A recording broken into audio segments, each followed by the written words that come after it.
Noong tapos ng World War II, ang Amerika ay gumawa ng isang nakakagulat na desisyon.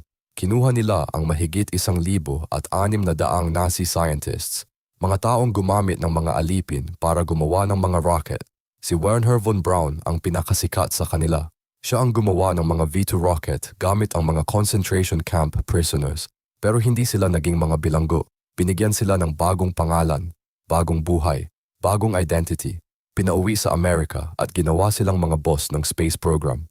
Mga taong nag-experiment sa mga tao. Mga taong pumatay ng libu-libong mga alipin. Pero masyadong valuable ang kanilang kaalaman. Habang ang mga pamilya ng kanilang mga biktima ay naghihirap pa rin, ang mga Nazi scientists ay namumuhay ng komportable sa Amerika.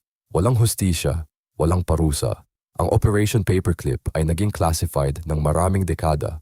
Ang mga taong dapat nakulong ay naging mga bayani ng American Space Program. Minsan, ang pinakamadilim na mga sekreto ay nakatago sa liwanag.